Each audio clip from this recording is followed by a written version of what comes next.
My goal for making this shea butter mix is to moisturize my dry hair and reduce or prevent dandruff. And based on this, I chose my ingredients.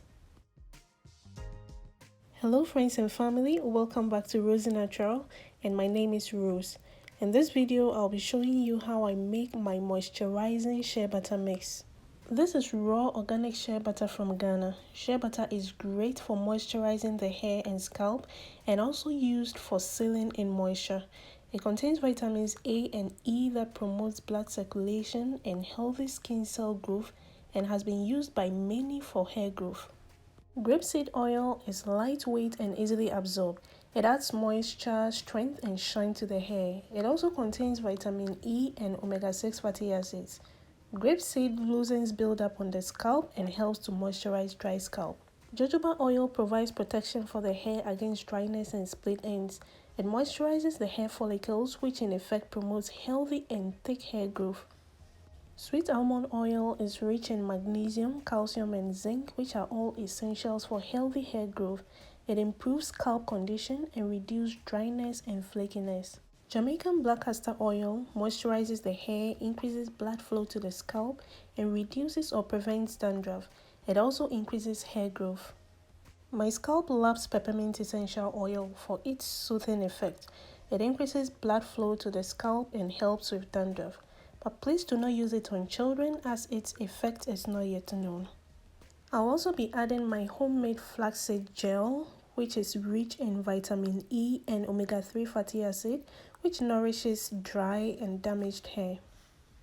I'll leave a link in the description to how I made my flaxseed gel at home.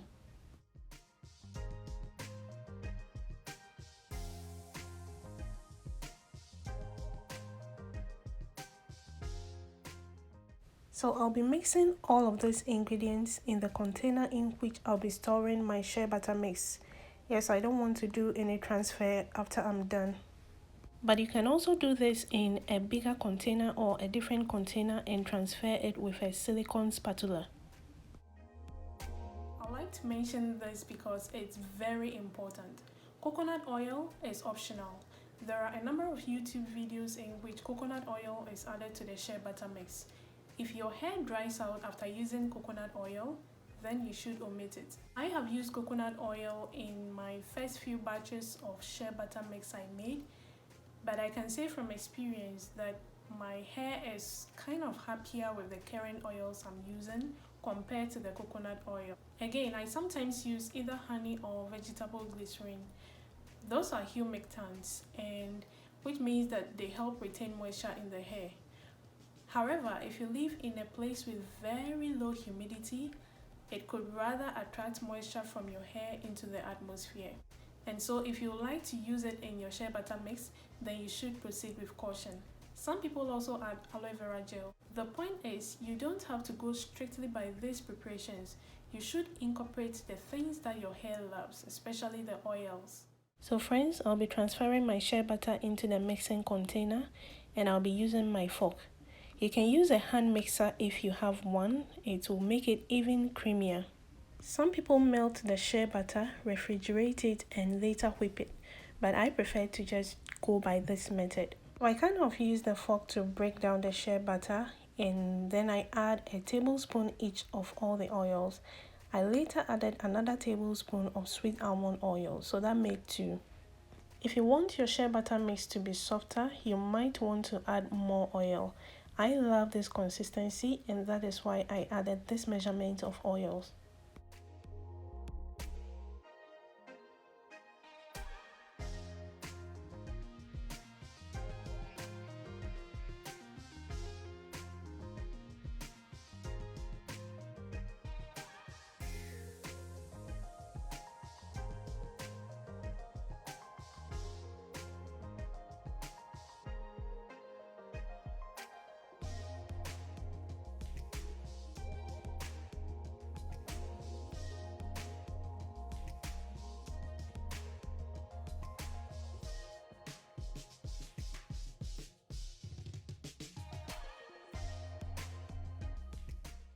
So in this preparation, my flaxseed gel is about a 1/4 cup.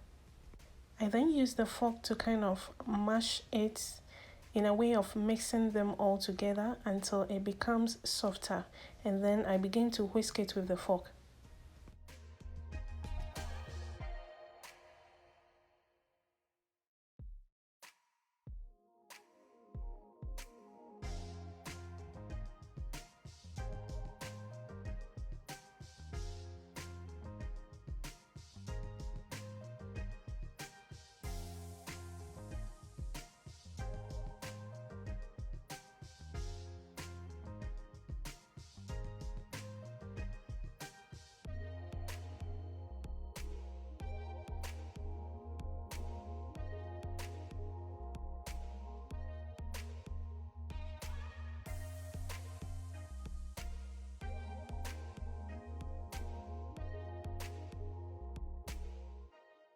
At this point, I added about 15 drops of my essential oil, which is the peppermint oil.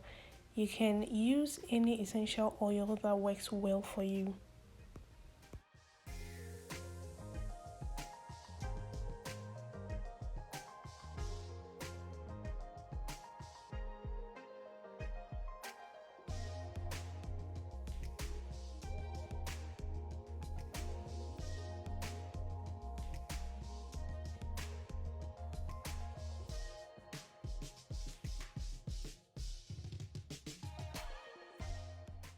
Now look how creamy and fluffy our shea butter mix is looking.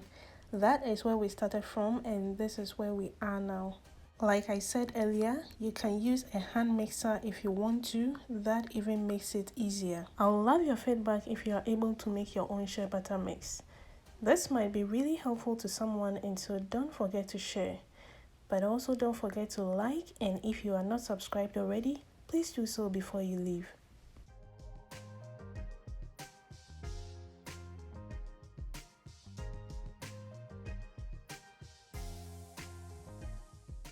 To moisturize my hair, I spray in some water, rub in a bit of my oil mix, and top it up with my shea butter mix. This has been my moisturizing routine, and my hair is loving it so far. You can tell from the shrinkage and the curls. Thank you so much for watching this video, and until I see you in my next video, please stay safe.